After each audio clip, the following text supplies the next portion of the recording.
आखिर क्यों प्लूटो से उसके प्लेनेट होने का टाइटल छीन लिया गया? चलिए आइए जानते हैं। एक समय था जब हमारे सोलर सिस्टम में 9 ग्रह हुआ करते थे। उनमें से सबसे छोटा, सबसे ठंडा और सबसे दूर प्लूटो सबका फेवरेट था। लेकिन फिर वैज्ञानिकों ने एक ही झटके में से ग्रहों की लिस्ट से बाहर निकाल दिया। दरअसल 2006 IAU इंटरनेशनल एस्ट्रोनॉमिकल यूनियन ने प्लेनेट की एक नई डेफिनेशन बनाई। इस डेफिनेशन में 3 कंडीशन रखी गई। पहला कंडीशन थी ऑब्जेक्ट को सन के चारों ओर घूमना चाहिए। सेकंड कंडीशन थी उसका अपना राउंडेड शेप होना चाहिए।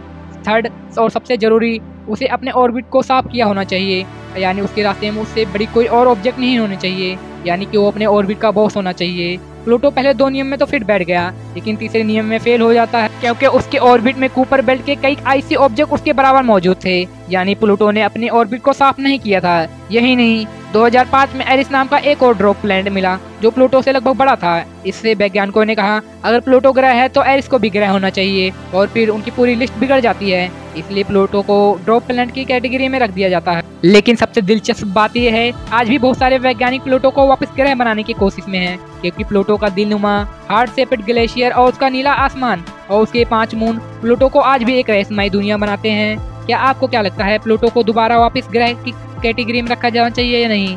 कमेंट बॉक्स में बताना ना भूलें।